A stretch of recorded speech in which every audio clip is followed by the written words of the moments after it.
Sometimes, even the best weapons arrive too late to make a difference. The M26 Pershing was supposed to be America's answer to the heavily armored German Tigers and Panthers, but by the time it saw combat, World War II was nearly over. Unlike other military innovations that missed their moment due to peace or obsolescence, the Pershing was sidelined by bureaucracy and resistance from key military figures.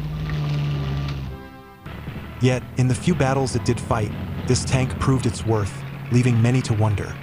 Could the Pershing have changed the course of the war if it had arrived sooner?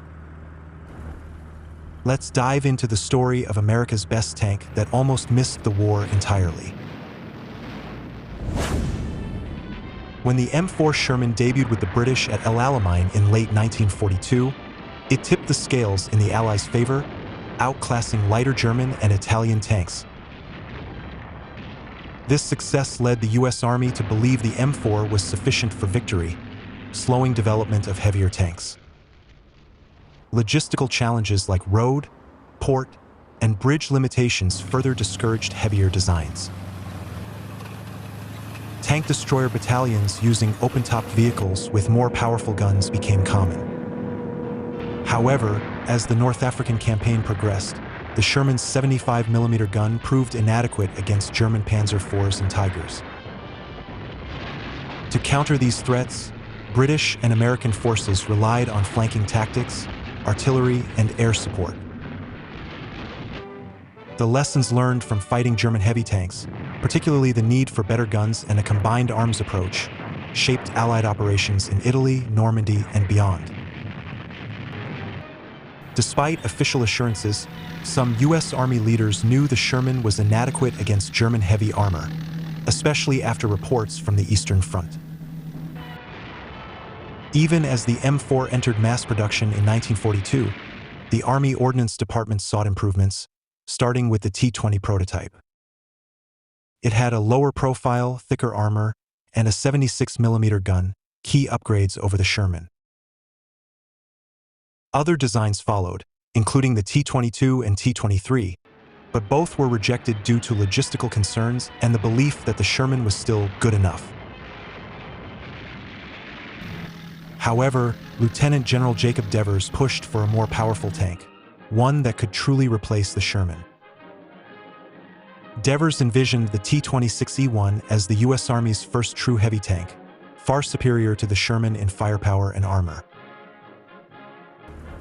Weighing 46 tons, it featured a 90mm M3 gun, 100mm frontal armor, and a gyro stabilizer. But it shared a similar engine with the Sherman, despite being significantly heavier. This led to reliability issues and a sluggish top speed of just 20 miles per hour. In late 1943, Devers pushed for accelerated production, calling for 250 tanks to be built immediately. His plan was to integrate them at a ratio of 1 T-26 for every 5 M4 Shermans, mirroring the British approach with their Firefly tanks. Devers faced strong resistance in pushing the T-26 into service. Officers from the 1st and 2nd Armored Divisions were divided. Some favored an improved Sherman like the T-23, while others supported adopting a heavier tank.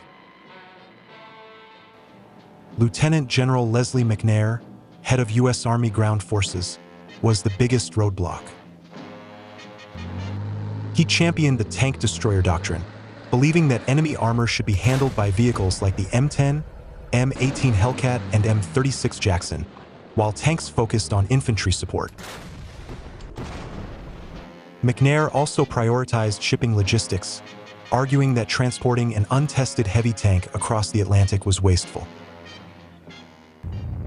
Despite the Tiger I's battlefield presence, McNair remained unconvinced, insisting that the 76mm gun-equipped Sherman was sufficient. He dismissed the need for a 90mm armed T-26, citing the lack of U.S. doctrine for tank-on-tank warfare. Determined to push the Pershing into service, Devers bypassed McNair and went straight to General George C. Marshall, who overruled McNair in December 1943, approving the production of 250 tanks. However, delays plagued the process, Though ordered in early 1944, production of the T-26E3, later designated the M26 Pershing, didn't begin until November. By September 1944, after reviewing battle reports from France, the U.S. Army Ordnance Department recognized the urgent need for a tank that could counter the Panther and Tiger.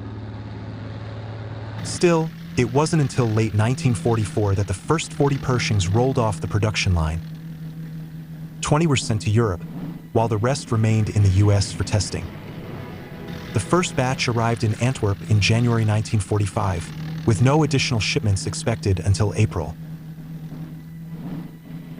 To expedite its combat debut, the Zebra Technical Mission, led by Major General Gladion Barnes, arrived in Paris in February.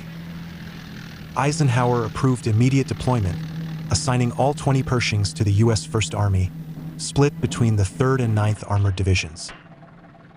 By February 23rd, training had wrapped up, and the Pershings were finally ready for action. On February 26, 1945, as U.S. forces secured a bridgehead over the Rohr River near Jülich and Düren, the 3rd Armored Division launched a rapid eastward advance.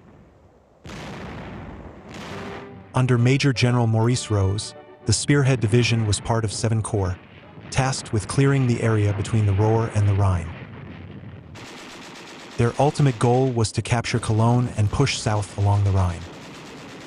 The terrain ahead was ideal for tanks, except for the dense Hambach forest, where German defenders, including remnants of the 9th and 11th Panzer Divisions, prepared to resist. To break through, 3rd Armored formed 5 mobile task forces, combining tanks, infantry, and support units. The left flank, led by Combat Command B under Brigadier General Truman Boudinot, set its sights on a key objective, the road junction at Elsdorf.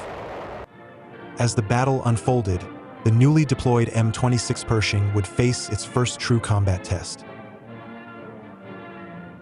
February 26, 1945, was a cold, rainy day as the 3rd Armored Division advanced through muddy roads. In the push toward Elsdorf, Lieutenant Colonel John C. Wellborn's Task Force Wellborn led the attack, spearheaded by an M26 Pershing named Fireball. Originally assigned to another unit, Fireball's presence at the front remains unexplained. Elsdorf had been hastily fortified with log roadblocks, a few anti-tank guns, and scattered infantry. As Fireball approached at dusk, German defenders panicked and fled. The crew attempted to push through a barricade, just as 3 Tiger I tanks from Heavy Panzer Battalion 301 entered from the east.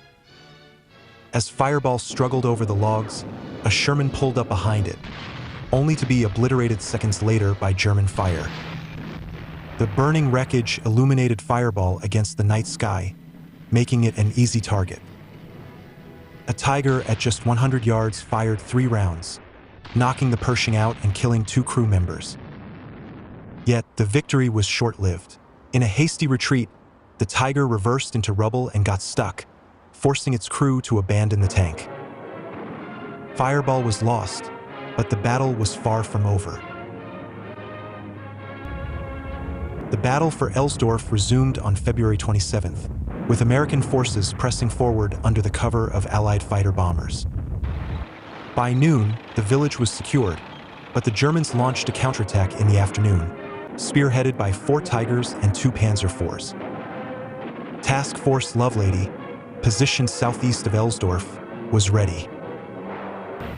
Pershing No. 40, commanded by Sergeant Nick Mashlanek, took action. Spotting a dug-in Tiger at 1,000 yards, he fired 4 rapid armor-piercing rounds, destroying it while on the move.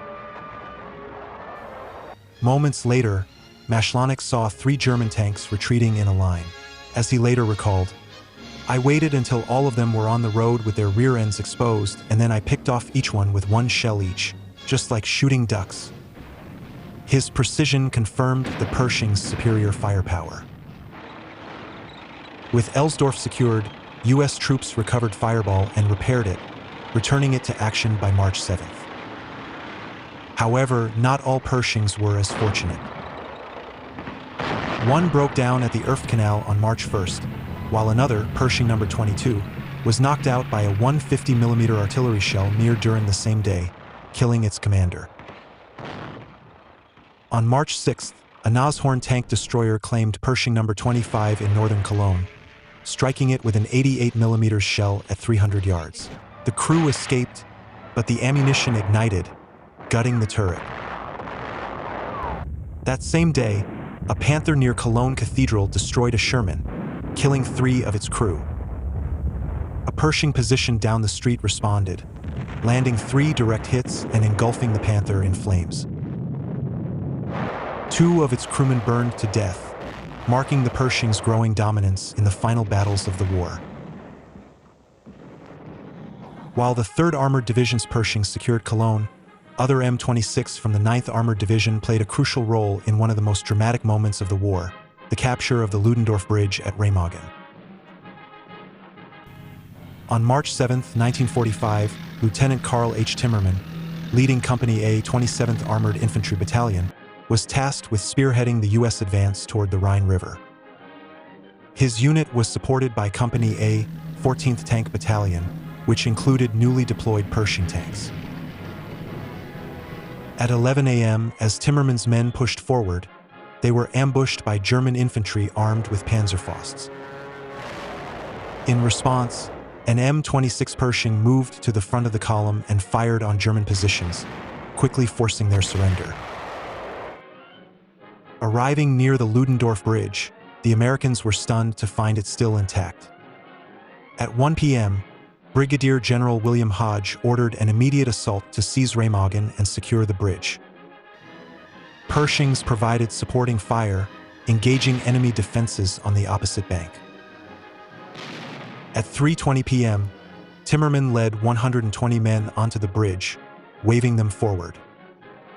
A Pershing fired at a machine gun nest in a bridge tower, silencing resistance. Another Pershing engaged an enemy MG position on a half-sunken barge 200 yards upstream, clearing the way for the assault. By midnight, American forces had established a foothold on the east bank of the Rhine. Pershing crews were eager to be the first tanks across, but due to the bridge's weakened state, only lighter M4 Shermans and tank destroyers were allowed to cross first. Despite this, the Pershings had played a vital role in securing the first Allied bridgehead over the Rhine, dramatically accelerating the collapse of German defenses in the West.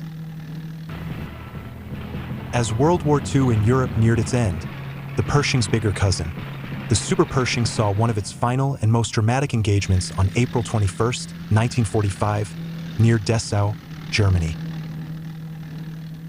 Staff Sergeant Joseph Matera and his experienced crew, having previously fought in a Sherman before upgrading to the rare T-26E4 Super Pershing, played a key role in the battle.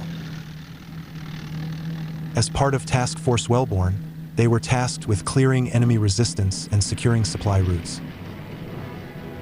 Despite encountering heavy opposition, including German engineer and SS units, Matera's tank pushed through, using its powerful 90mm M3 gun to clear the way.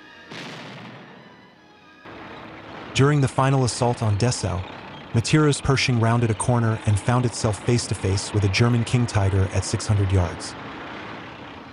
The German tank fired first but missed, giving the Americans a crucial opening. Gunner John Irwin returned fire with a high-explosive round, which failed to penetrate. The crew quickly switched to armor-piercing rounds and readied for another shot. But before they could fire, the Pershing was hit by enemy anti-tank fire.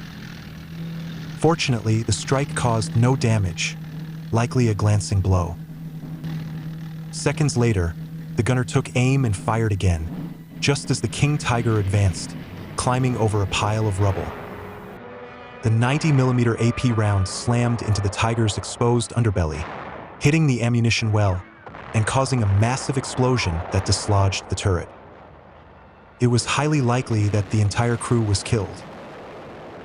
However, there was no opportunity to inspect their trophy, as the battle was still ongoing. Whether the earlier shot came from the King Tiger or another German weapon remains unclear, But the intense 22nd duel was a testament to the Super Pershing's resilience and firepower in one of its last major tank engagements of the war. By mid-April 1945, 185 Pershings had arrived in the European theater, with 110 serving across 5 U.S. armored divisions by war's end.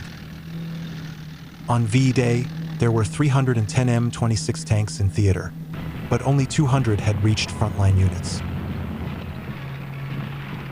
However, given the logistical challenges of transport and crew training, only the 20 experimental Pershings deployed in February 1945 saw sustained combat. As a result, the M26 arrived too late and in too few numbers to significantly impact the outcome of the war in the West. The M26 had clear advantages over the M4 Sherman, including superior armor penetration and the ability to fire accurately while moving, an ability that often caught German crews off guard. Had it been mass-produced earlier, it could have made Allied tank force more formidable, potentially accelerating the war's end and reducing casualties among Allied tank crews. On the other hand, the M4 Sherman remained the workhorse of U.S. armored forces due to its faster production, reliability, and logistical ease. Ultimately, while the Pershing was a step forward in tank design, its late arrival meant it played only a limited role in World War II.